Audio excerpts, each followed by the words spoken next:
विशुद्ध सत्संग, मैंने कहा ना कि सुत दारा और लक्ष्मी तो पापी के भी होए, संत समागम हरि कथा तुलसी दुर्लभ दोए। श्रीवास के आंगन में, शास्त्री जी, श्रीवास के आंगन में महाप्रभु का कीर्तन हो रहा था। महाप्रभु कीर्तन कर रहे थे। आजान भुज होकर हाथों को उठाकर सभी उत्तुंग स्वर में वेखरी वाणी से भगवान नाम जप करते थे। राम कृष्ण हरि हरे राम हरे कृष्ण का जयगान करते थे। खूब जोर का कीर्तन होता था। श्रीवास के आंगन में सब एकत्रित हो गए, लेकिन श्रीवास ने देखा, अरे बड़ी देर हो गई, मेरी पत्नी अंदर गई जो बाहर नहीं आई। मेरी पत्नी भवन में अंदर गई, अभी तक बाहर निकल कर नहीं आई। श्रीवास उस समूह को, महाप्रभु नित्यानंद गौर हरि को छोड़कर अंदर गए। जाकर कहने लगे, अरे देवी, यहां अंदर क्या करती हो? बाहर ऐसे सुंदर उत्सव चल रहा है, तुम अंदर क्या कर रही हो? पत्नी रो रही थी। कहा, महाराज, ये हमारा पुत्र। क्या हुआ? बोले, हमारा पुत्र मर गया, ये इस जगत में ना रहा। बड़ी करुणा, बड़ी वेदना, विरह से दुखी होकर श्रीवास की पत्नी रो रही थी। अरे स्वामी, मेरा लाल, मेरा प्राण प्यारा पुत्र चला गया। अरे इसे छोड़, बाहर चल, बाहर चल। अरे क्या तुम्हारे अंदर वात्सल्य नहीं है? एकमात्र पुत्र था, वो मर गया और कहते हो बाहर चल।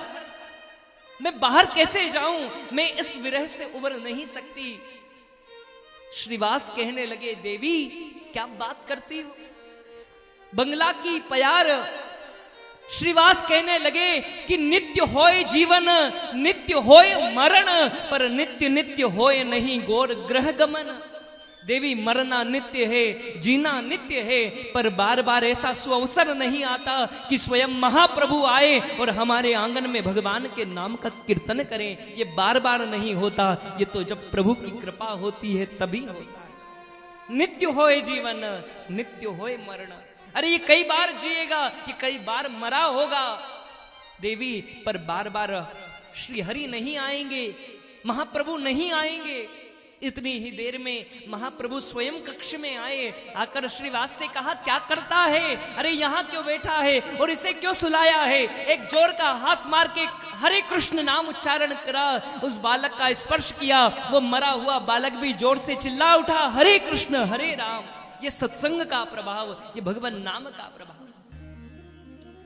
भैया, भगवान शिव ने कहा था कि देवी, विवेक विचार कर परीक्षा लेना, पर बिनु सत्संग विवेक न होई। तो मां ने क्या किया? सती माता ने मां सीता का रूप बना लिया। पुनि पुनि हृदय विचार करी, धरी सीता कर रूप। बार बार विचार करती, कैसे परीक्षा लेऊं? मां जानकी का रूप बनाया। आगे होई चली पंथ ते ही, जही आवत नरभूप। मार्ग में आगे जाकर खड़ी हो गई जिस मार्ग से श्री राघव आ रहे थे। सती मां मार्ग में आगे जाकर खड़ी हो गई जिस मार्ग से प्रभु आ रहे थे। इधर भगवान राम ने तो देखा तक नहीं, अभी तो लखन लाल ने जैसे ही आगे मार्ग में देखा, क्या देखते हैं कि लक्ष्मण दीख उमा कृत वेशा, और चकित भये ब्रह्म हृदय विशेषा। श्री लखन लाल ने देखा, राम जी को तो छोड़ो, लक्ष्मण जी ही पहचान गए। लक्ष्मण दीख उमा कृत वेशा, कि ये मेरी भाभी नहीं है, ये तो उमा है, ये मेरी भाभी नहीं है। क्यों, कैसे पहचान गए? बोले, मैं अपने भाभी को जानता हूं। मेरी भाभी जब भी चली तो मेरे भैया के पीछे चली, वह भूल से भी मार्ग में मेरे भैया के आगे नहीं हो सकती। लक्ष्मण दीख उमा कृत वेशा। भगवान श्री राघव ने जब देखा, जोरी पान प्रभु कीन प्रणामा, और पिता समेत लीन निज नाम। भगवान श्री राम ने जब देखा तो अपने पिता का नाम लेकर प्रणाम किया कि हे भगवती, मैं दशरथ नंदन राम आपको प्रणाम करता हूं।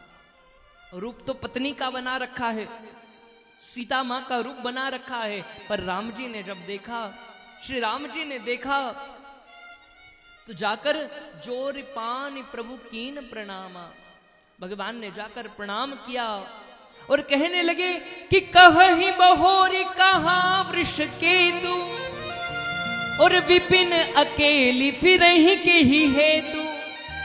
अरे देवी, वृष केतु भगवान शिव कहाँ है? इस वन में अकेली क्यों घूम रही हो? अरे मेरी पत्नी को मैंने इस वन में अकेला छोड़ दिया था तो उसका हरण हो गया। आपको ऐसे अपने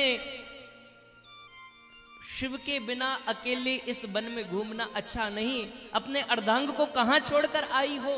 वृषकेतु भगवान शिव कहां है? देवी ऐसे अकेली इस वन में क्यों भ्रमण कर रही हो? राम वचन, भगवान श्री राघव के वचन जब सुने महाराज हृदय में बड़ा संकोच हुआ। अरे राम राम, ये तो मुझे पहचान गए, ये तो साक्षात परब्रह्म परमात्मा हैं जिन्हें मैं जान ना पाई। मैं तो सीता का रूप बनाकर खड़ी थी, लेकिन उन्हें पहचान लिया कि ये सीता नहीं, ये तो उमा है। मैं शंकर कर कहा ना माना, और निज अज्ञान राम पे आना। मैंने भगवान शिव का कहा नहीं माना और अपना अज्ञान भगवान पर इंगित कर दिया। मैं अपने अज्ञान को भगवान पर इंगित कर रही थी। वस्तुतः ये मेरा अज्ञान था और मैं भगवान पर प्रतिरोध कर रही थी। मैं शंकर कर कहा न माना। जीव का भी यही तो स्वभाव है कि वह क्या करता है, वह अपना अज्ञान परमात्मा पर स्थापित। अरे ऐसा क्यों हो गया? अरे भगवान को इतना बुरा करना था, मेरे साथ इतना बुरा क्यों हो गया?